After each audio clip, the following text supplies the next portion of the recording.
ಮೋಹನ್ ಗೌಡ್ರು ಲಾಕ್ಡೌನ್ ಆಗಿರೋದು ನೀವು ಕೇಳ್ಬೇಕಾದ್ರೆ ಅವ್ರಿಗೆ ಬದಲಿ ನಿವೇಶನ ಕೊಟ್ಟು ತೆರವುಗೊಳಿಸಿರ್ತಾರೆ ಹೇಳ್ಬೇಕೆ ಹೊರತು ತೆರವುನೇ ಗೊಳಿಸಬೇಡಿ.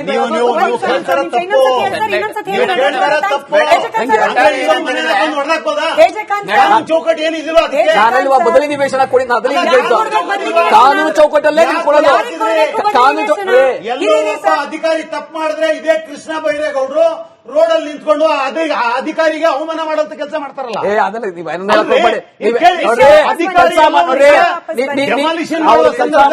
ಮಾಡ್ಬೇಕು ಕೃಷ್ಣ ಬೈರೇಗೌಡರಿಗೆ ಪಾಠ ಮಾಡಕ್ ಹೋಗ್ಬೇಡಿ. ನೀವು ಶಾಸಕರಿಗೆ ಗೊತ್ತಿರಲಿಲ್ಲ, ನೀವು ಕೃಷ್ಣ ಬೈರೇಗೌಡರಿಗೆ ಪಾಠ ಮಾಡಕ್ ಹೋಗ್ಬೇಡಿ. ಅವ್ರು ಯಾವ ಅಧಿಕಾರಿ ಏನ್ ಮಾತಾಡ್ಬೇಕು ಅವ್ರಿಗೆ ಗೊತ್ತಿದೆ, ಅವ್ರಿಗೆ ಗೊತ್ತಿದೆ.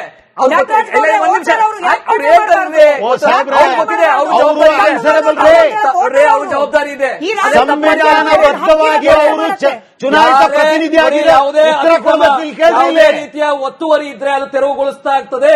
ಅವ್ರಿಗೆ ಬದಲಿ ನಿವೇಶನ ಕೊಡ್ಬೇಕನ್ನೋದು ನೀವು ಹೇಳಿದ್ರೆ ನೀವು ಫಸ್ಟ್ ಹೇಳ್ಬೇಕಾಗಿತ್ತಲ್ಲ. ಅಲ್ಲಿ ಡೆಮಾಲಿಷನ್ ಯಾಕೆ ಮಾಡಿದ್ರಿ? 4 ಗಂಟೆಗೆ ರಾತ್ರಿ 4 ಗಂಟೆಗೆ ಯಾಕೆ ಡೆಮಾಲಿಷನ್ ಮಾಡಿದ್ರಿ? ಮುಖ್ಯಮಂತ್ರಿಗಳು ನಿಮಗೆ ಬೇರೆ ಟೈಮ್ ಸಿಗಲಿಲ್ಲ. ಮುಖ್ಯಮಂತ್ರಿಗಳು ಅರ್ಧ ರಾತ್ರಿ 4 ಗಂಟೆಗೆ ಡೆಮಾಲಿಷನ್ ಮಾಡ್ಬೇಕಾಯ್ತು. ಖಾನ್ ಸರ್ ಒಂದೇ ನಿಮಿಷ ನಟರಾಜ್ ಗೌಡ್ರು ಏನ್ ಹೇಳಿದ್ರಿ? ಒತ್ತುವರಿ ತೆರವು ಮಾಡ್ಲಿಕ್ಕೆ ಮುಂಚೆ ಬಂದೆ ಫಾರೂಕ್ ಸರ್, ಒತ್ತುವರಿ ತೆರವು ಮಾಡಬೇಕು ಅಂದ್ರೆ ಬದಲಿ ನಿವೇಶನ ಕೊಡಿ ಅಂತ ಹೇಳಿ ಕೇಳ್ಕೊಳ್ಬೇಕು. ಅದನ್ನ ನಾವು ಒಪ್ಪೋಣ ಅಂತ ಹೇಳ್ತಿದ್ದೀವಿ. ಎಲ್ಲಿದೆ ನಿಯಮ ಸರ್? ಸರ್ಕಾರಿ ಜಾಗದಲ್ಲಿ ಇಡೀ ರಾಜ್ಯದಲ್ಲಿ ಎಲ್ಲರಿಗೂ ಸೂರು, ಅದು ಸಂವಿಧಾನ ಕೊಟ್ಟಿರೋ ಹಕ್ಕು. ಪ್ರತಿಯೊಬ್ಬರಿಗೂ ಈ ರಾಜ್ಯದಲ್ಲಿ ವಾಸ ಮಾಡೋ ಪ್ರತಿಯೊಬ್ಬರಿಗೂ ಸೂರು. ನಟರಾಜ್ ಗೌಡ್ರು ಡಿಸೈಡ್ ಮಾಡ್ಕೊಂಡು ಯಾರ ಮಾತು ಕೇಳಿಸ್ಕೊಳ್ಳೋದು ಇಲ್ಲ. ಪ್ರಶ್ನೆ ನಿಮಗೆ ಕೇಳ್ತಿದ್ದೀನಿ, ಪ್ರಶ್ನೆ ಕೂಡ ಕೇಳಿಸ್ಕೊಳ್ಳೋಕೆ ರೆಡಿ ಇಲ್ಲ. ಎಲ್ಲಿದೆ ಸರ್ ರೂಲು? ಸರ್ಕಾರದ ಜಾಗವನ್ನ ಸರ್ ನೀವು ಇದನ್ನು ಗಮನಿಸಿದಿರೋ ಇಲ್ಲೋ ಗೊತ್ತಿಲ್ಲ. ಸಾಮಾಜಿಕ ಜಾಲತಾಣದಲ್ಲಿ ಇವತ್ತಾಗ್ತಾ ಇರುವ ಪ್ರಕ್ರಿಯೆಯನ್ನ ಯಾವ ರೀತಿ ಗಮನಿಸ್ತಿದ್ದಾರೆ ಜನ ಅಂತಂದ್ರೆ ಇದನ್ನ ಎಷ್ಟರ ಮಟ್ಟಿಗೆ ಝೂಮ್ ಮಾಡ್ಲಿಕ್ಕೆ ಆಗತ್ತೆ ನನಗೆ ಗೊತ್ತಿಲ್ಲ ಸರ್. ವಿಧಾನಸೌಧದ ಮುಂದೆ ಟೆಂಟ್ ಹಾಕೊಳ್ಳಿ. ಯಾಕಂತಂದ್ರೆ ಇದನ್ನ ಯಾರೋ ದಿನ ಬಂದ್ಬಿಟ್ಟು ಸರ್ಕಾರಿ ಜಾಗ ಅಂತ ಹೇಳ್ಬಿಟ್ಟು ನಾಳೆ ದಿನ ಅಲ್ಲಿ ಒತ್ತುವರಿ ತೆರವು ಮಾಡಿದ್ರೆ ನಿಮಗೆ ಫ್ಲಾಟ್ ಸಿಗತ್ತೆ. ಹಿಂಗ್ ಹೇಳ್ತಿದ್ದಾರೆ ಸರ್ ಜನ, ಹಿಂಗ್ ಹೇಳ್ತಿದ್ದಾರೆ ಅಂದ್ರೆ ರೂಲ್ ಇಲ್ಲ ಸರ್. ಮತ್ತೇನ್ ಸರ್ ಏಲಿಯನ್ಸ್ ಏನ್ ಮಾತಾಡ್ತಿದ್ದೀರಿ?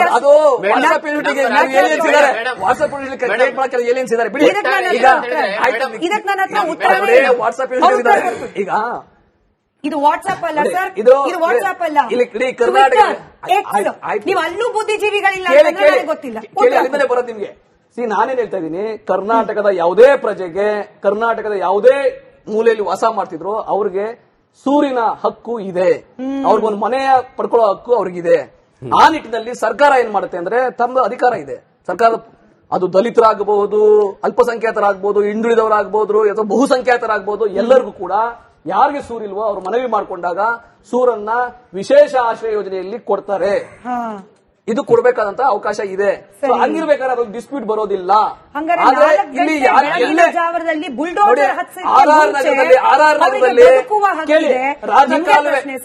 ನಿಮ್ಗೆ ಪ್ರಶ್ನೆ ನೀವಾದ್ರೆ ಮೋಹನ್ ಗೌಡ್ರು ಉತ್ತರ ಕೊಡ್ಲಿ.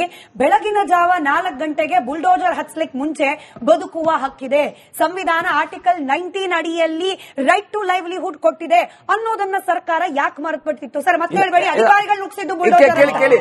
ಈಗ ಅದು ಖಾತ್ರಿ ಮಾಡ್ಕೋಬೇಕು, ಅಧಿಕಾರಿಗಳಲ್ಲಿ ಖಾತ್ರಿ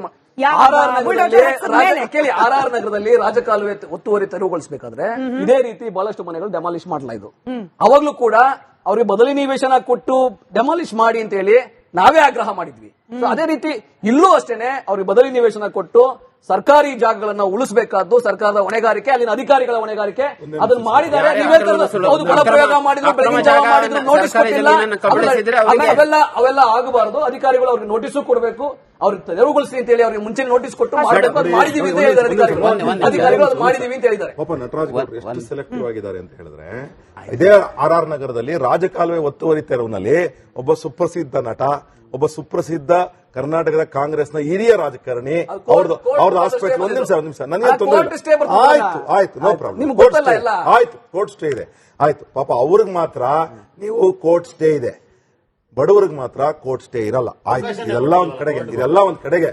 ಆದ್ರೆ ನಮ್ಮ ಪ್ರಶ್ನೆ ಏನು ಅಂತ ಹೇಳಿದ್ರೆ, ನೀವು ಇಲ್ಲೇ ಇದ್ದಂತಹ ಇದೇ ಕಾಂಗ್ರೆಸ್ನ ರಾಜಕಾರಣಿಗಳಿಗೆ ಇದೇ 2008ರಿಂದ ಕಾಂಗ್ರೆಸ್ನ ಶಾಸಕರಾಗಿ 2 ಬಾರಿ ಸಚಿವರಾಗಿರ್ತಕ್ಕಂತಹ ಹಿರಿಯ ರಾಜಕಾರಣಿಯಾಗಿರ್ತಕ್ಕಂಥ ಕೃಷ್ಣ ಬೈರೇಗೌಡರಿಗೆ ಪಾಪ ಅವ್ರ ಮೂಕ್ತುದಿನಲ್ಲೇ ನಡೀತಿರ್ತಕ್ಕಂಥದ್ದು ಗೊತ್ತಾಗ್ಲಿಲ್ವಾ?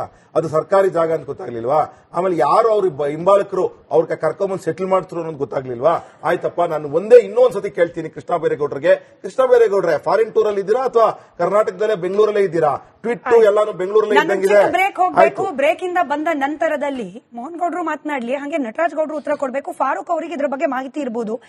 ಇದು ಹಿಂದೆ ಜೈ ಭೀಮ್ ಅಂತ ಇದ್ದ ಬಡಾವಣೆಯನ್ನ ವಸೀಂ ಬಡಾವಣೆ ಅಂತ ಮಾಡಿದವ್ರು ಯಾರು?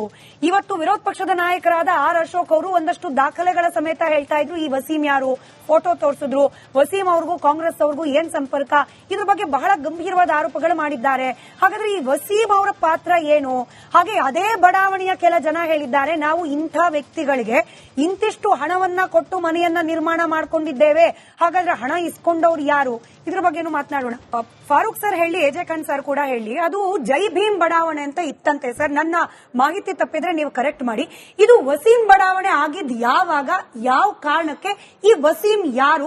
ಈ ವಸೀಮಿಗೆ ಏನಾದ್ರೂ ಅಲ್ಲಿನ ಜನ ದುಡ್ಡು ಕೊಟ್ಟು ಮನೆ ಕಟ್ಕೊಳಕ್ ವ್ಯವಸ್ಥೆ ಮಾಡ್ಕೊಂಡಿದ್ರ ಅಂತ ಫಸ್ಟ್ ಎಜೆ ಖಾನ್ ಸರ್ ಹೇಳಿ, ಆಮೇಲೆ ಫಾರೂಕ್. ನಾನು ಅಲ್ಲಿ ನೋಡಿರೋಂಥದ್ದು ಪ್ರಜಾ ವಿಮೋಚನಾ ಚಳವಳಿ ಅಂತೇಳಿ ಒಂದು ಸಂಘಟನೆ ಇತ್ತು. ಮುನಾಂಜಿನಪ್ಪರವರ ನೇತೃತ್ವದಲ್ಲಿ ಅಲ್ಲೊಂದು ಸಂಘಟನೆ ಇತ್ತು. ಆ ಭಾಗದಲ್ಲಿ ಎಲ್ಲ ಸುಮಾರು ಜನ ಮುಸಲ್ಮಾನರು, ದಲಿತರು ಎಲ್ಲ ಒಂದಾಗಿ ಅಲ್ಲಿಂದ ಒಂದು 100 ಹೆಜ್ಜೆ ಮುಂದೆ ಹೋದ್ರೆ ಒಂದು ಸಂವಿಧಾನ ಸರ್ಕಲ್ ಅಂತೇಳಿ ಕೂಡ ಇದೆ. ಅಲ್ಲಿ ಕಾರ್ಯಕ್ರಮಗಳು ಏನಾದ್ರೂ ಹಮ್ಕೋಬೇಕಾದ್ರೆ ಅಲ್ಲಿ ಮಾಡ್ತಾ ಇದ್ವಿ. ಸೊ ಹಾಗಾಗಿ ಜೈ ಭೀಮ್ ಬಡಾವಣೆ ಅಂತ ಆ ರೀತಿಯಲ್ಲಿ ಯಾರಾದ್ರೂ ಹೇಳಿರ್ಬೋದು. ಬಟ್ ಈ ವಸೀಂ ಅನ್ನೋರು ಯಾರಿದ್ದಾರೆ ಅಂದ್ರೆ, ನಾನು ಮಾಧ್ಯಮದಲ್ಲೇ ಕೇಳಿದೆ, ವಸೀಂ ಲೇಔಟ್, ಫಕೀರ್ ಕಾಲೋನಿ. ಹಂಗಂದ್ರೆ ಸರ್ಕಾರಿ ಜಾಗ ಹೆಂಗಾಯ್ತು ಅದು? ಸರ್ಕಾರಿ ಜಾಗಕ್ಕೆ ವಸೀಂ ಲೇಔಟ್ ಅಂತ ಹೆಂಗ್ ಬರುತ್ತೆ ಹೆಸರು? ಸರಿ, ಯಾರಾದ್ರೂ ತಪ್ಪು ಮಾಡಿದ್ರೆ ಆ ಕೆಲಸ ಅವನಿಗೆ ಕಠಿಣ ಶಿಕ್ಷೆ ಹೆಂಗಾಗ್ಬೇಕು ಗೊತ್ತಾ?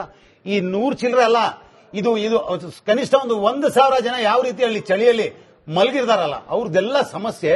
ಯಾರು ತಪ್ಪು ಮಾಡಿದಾನೋ ಅದು ನಾನಿರ್ಲಿ, ನೀವಿರ್ಲಿ, ಯಾರಿದ್ರು ಕೂಡ ಅವ್ರ ಮೇಲೆ ಆಕ್ಷನ್ ತಗೋಬೇಕು. ಇದಕ್ಕೆ ಸರ್ಕಾರದ ಒಂದು ಗುಪ್ತಚರ ಇಲಾಖೆ ಇರ್ತದೆ. ಅವ್ರಿಗೆ ಗೊತ್ತಿಲ್ವಾ ಇದು? ಹಂಗಂದ್ರೆ ಇಂಟೆಲಿಜೆನ್ಸ್ ಫೇಲ್ಯೂರಾ? ಲೋಕಲ್ ಶಾಸಕರಿಗೆ ಬರೋಣ. ಈ ತರ ನಡೀತಾ ಇದೆ ಅಂತಕ್ಕಂಥದ್ದು. ಅವ್ರು ಹೋಗಿ ಚುನಾವಣೆ ಪ್ರಚಾರ ಮಾಡೋ ಸಂದರ್ಭದಲ್ಲಿ ಆಗ್ಲೇ ಹೇಳಿದ್ರು, ಅವ್ರು ಬರಲಿಲ್ಲ ಇವ್ರು ಬರಲಿಲ್ಲ ಅಂತ. ರವಿ ಅವರು ಬಂದಿದ್ರು, ಅಭ್ಯರ್ಥಿ ಅವರು ಬಿಜೆಪಿಗೆ. ನಾನು ಸ್ವತಃ ನೋಡಿದ್ದೀನಿ ಅಲ್ಲಿ. ಅದೇ ಸಂದರ್ಭದಲ್ಲಿ ಇದು ಬೇಕಾಗಿರುವಂತ ವಿಚಾರ ಹೇಳಲೇಬೇಕು. ಅಲ್ಲಿಂದ 1 ಕಿಲೋಮೀಟರ್ ದೂರನೂ ಇಲ್ಲ ಹಜ್ ಹೌಸ್. ಅದನ್ನ ಉದ್ಘಾಟನೆ ಮಾಡಿದ್ಯಾರು? ಸದಾನಂದ ಗೌಡರು. ಆ ಕಾರ್ಯಕ್ರಮ ಮುಗಿಸ್ಕೊಂಡು ಹೋಗೋ ಸಂದರ್ಭದಲ್ಲಿ ಅಲ್ಲೇ ನಿಂತ್ಕೊಂಡು ಅಲ್ಲಿರೋ ಜನರಿಗೆ ಮಾತಾಡಿಸ್ಬಿಟ್ಟು ಹೋಗಿದ್ದಾರೆ. ಇವತ್ತೇನೋ ವಿಚಾರ ಸಿಕ್ಕಿದೆ ಅಂತ ಮಾತಾಡೋದಲ್ಲ. ಯಾರಾದ್ರೂ ತಪ್ಪು ಮಾಡಿದ್ರೆ ಅಂತವ್ರಿಗೆ ಕಠಿಣ ಶಿಕ್ಷೆ ಆಗ್ಬೇಕು. ಈಗ ಹೇಳಿದ್ರಲ್ಲ, ಅಲ್ಲಿರುವಂತ ಸರ್ಕಾರಿ ನೌಕರರಿರ್ಲಿ ಅಥವಾ ಯಾರಾದ್ರೂ ಅಲ್ಲಿರುವಂತ ಲೋಕಲ್ MLA ಇರಲಿ, ಇದಕ್ಕಿಂತ ಮುಂಚೆ ಇರೋರು ಇರಲಿ ಅಥವಾ ಕ್ಯಾಂಡಿಡೇಟ್ ಇರಲಿ, ಪ್ರತಿಯೊಬ್ಬರಿಗೂ ಗೊತ್ತಿರುತ್ತೆ ಇದು ಅಕ್ರಮ ಜಾಗನ ಇಲ್ಲ ಏನು ಅಂತ. ಇನ್ನೊಂದು, ಇವಾಗ ಇತ್ತೀಚೆಗೆ ನಡೀತಾ ಇರೋದು ಏನಂದ್ರೆ, ಈ ಅಧಿಕಾರಿಗಳು ಏನ್ ಮಾಡ್ತಾರೋ ಅಂದ್ರೆ, ಕೆಲಸ ಮಾಡೋದಕ್ಕಿಂತ ಜಾಸ್ತಿ ಬರೇ ಲಂಚ ತಗೊಳ್ಳೋದ್ರಲ್ಲಿ ಬಿಸಿ ಇದ್ದಾರೆ. ನೀವು ಯಾವತ್ತಾದ್ರೂ ಅವ್ರ ಕಚೇರಿಗೆ ಹೋಗಿ 50 ಸಲ ಹೋದ್ರೆ 1 ಸಲ ಸಿಗ್ತಾರೆ, 100 ಸಲ ಫೋನ್ ಮಾಡಿದ್ರೆ 2 ಸಲ ಫೋನ್ ಎತ್ತುತ್ತಾರೆ. ಯಾಕಂದ್ರೆ ಅವ್ರ ಕೆಲಸನೇ ಮಾಡಲ್ಲ. ಅವ್ರು ಬರೀ ಏನ್ ಗೊತ್ತಾ, ಅದಕ್ಕೋಸ್ಕರ ಅಂತ ಸಣ್ಣ ಹುಡುಗರನ್ನ ಇಟ್ಕೊಂಡಿರ್ತಾರೆ. ಅವ್ರು ಹೋಗೋದು ಯಾವುದೋ ಒಂದು ಬಿಲ್ಡಿಂಗ್ ಕನ್ಸ್ಟ್ರಕ್ಷನ್ ನಡೀತಾ ಇದೆ, ಎಲ್ಲೋ ಒಂದ್ ಕಡೆ. 1 ನಿಮಿಷ ಹೇಳ್ತೀನಿ ಕೇಳಿ ಮೇಡಮ್, ಇಂಥ ಕಡೆ ಹೋಗಲ್ಲ. ಯಾಕಂದ್ರೆ ಇಂಥ ಕಡೆ ಅವ್ರಿಗೆ ದುಡ್ಡು ಸಿಕ್ಕಲ್ಲ. ಇವ್ರೇನ್ ಮಾಡ್ತಾರೆ, ಅಲ್ಲಿ ಹೋಗೋದು. ಫಾರೂಕ್ ಸರ್, ಇಲ್ಲಿ ಎಲೆಕ್ಟ್ರಿಸಿಟಿ ಕನೆಕ್ಷನ್, ನೀರಿನ connection, Aadhaar card, voter ID ಇದೆಲ್ಲ ಕೊಟ್ಟವರು ಯಾರು ಅಧಿಕಾರಿನೇ ಆಗಿರ್ಬೇಕಲ್ಲಪ್ಪ. ಈ ಅಧಿಕಾರಿ ಕೈಲಿ ದುಡ್ಡು ಕೊಟ್ಟು ಇದೆಲ್ಲ ಕನೆಕ್ಷನ್ ಮಾಡಿಸ್ಕೊಂಡವ್ರು ಯಾರು? ಈ ಬಡವರು ಅಲ್ಲೇನ್ ಮನೆ ಕಳ್ಕೊಂಡಿದಾರಲ್ಲ, ₹1,000 ರೂಪಾಯಿನೋ ಲಕ್ಷಾಂತರ ರೂಪಾಯಿನೋ ಕೊಟ್ಬಿಟ್ಟು ಏನಾಗಿತ್ತು? ಏನೇ ಇರಲಿ, ಅಧಿಕಾರಿಗಳಿಗೆ ಎಷ್ಟೇ ದುಡ್ಡು ಕೊಟ್ಟು ಅವ್ರು ಕೆಲಸ ಮಾಡ್ಕೊಂಡ್ರೇನು ಸರ್ಕಾರಕ್ಕೆ ಅದ್ ಲೆಕ್ಕಾಚಾರ ಬರಲೇಬೇಕಲ್ವಾ? ಅದು ಯಾವುದೇ ಸರ್ಕಾರ ಇರಲಿ, ಅದು ಕಾಂಗ್ರೆಸ್ ಇರಲಿ, ಬಿಜೆಪಿ ಇರಲಿ, JDS ಇರಲಿ, ಯಾರಾದ್ರೂ ಇರಲಿ, ಯಾರಾದ್ರೂ ಒಬ್ರು ಇರೋವಾಗ್ಲೇ ಅಲ್ವಾ ಅಲ್ಲಿ ಅಕ್ರಮವಾಗಿ ಹೋಗಿರೋರು. ಕೊಡ್ತಾರಂದ್ರೆ ಅಷ್ಟು ದೊಡ್ಡರಲ್ಲ ಮೇಡಮ್. ಕೆಪಾಸಿಟಿ ಜನ ಒಂದ್ ನಿಮಿಷ, ಲಕ್ಷಾಂತರ ರೂಪಾಯಿ ಕೊಡೋ ಕೆಪಾಸಿಟಿ ಜನರು ಇಲ್ಲ ಅಲ್ಲಿ. 1 ನಿಮಿಷ ಇರಿ. ಅಲ್ಲಿ ಏನಿದೆ, ಸಿಂಪಲ್ ಆಗಿ ನೀವು ಹೇಳ್ದಂಗೆ, ಒಬ್ರು ಹೇಳ್ತಾರ ನಾನು 25,000 ಕೊಟ್ಟು ತಗೊಂಡೆ, ನಾನು ಎಲ್ಲೋ 50,000 75 ಇದ್ರನ್ನೇ ಹೇಳ್ತಾ ಇರೋದು ಮೇಡಮ್. ಇವಾಗ ಇದಕ್ಕಿಂತ ಮುಂಚೆ ಯಾರಿದ್ರು? ಇವಾಗ ನಾನಿದ್ದೆ, ನನ್ನಿಂದ ಕೊಂಡ್ಕೊಡೋರು ಯಾರು? ಖಾನ್ ಅವ್ರು ಕಂಡ್ಕೊಂಡ್ರು ಅಥವಾ ಗೌಡ್ರು ಕಂಡ್ಕೊಂಡ್ರು ಯಾರೋ ಒಬ್ರು ಈ ತರ ಕೊಂಡ್ಕೊಂಡು ಹೋಗಿದ್ದಾರೆ. ಇವಾಗ ಅವ್ರು ಏನ್ ಹೇಳ್ತಾರೆ, ಆಯ್ತು ಇವಾಗ ಬಹಳಷ್ಟು ನಾನು ನೋಡ್ತೀನಿ ಬಹಳಷ್ಟು ಪ್ರಾಪರ್ಟಿಗಳಿದೆ, ಅದ್ರಲ್ಲಿ ಏನಾಗುತ್ತೆ ಅಂದ್ರೆ ದಲಿತರಿಗೆ ಅಂತ ಸ್ಯಾಂಕ್ಷನ್ ಆಗಿರುತ್ತೆ, 15 years ವರ್ಗೂ ಮಾರಂಗಿಲ್ಲ.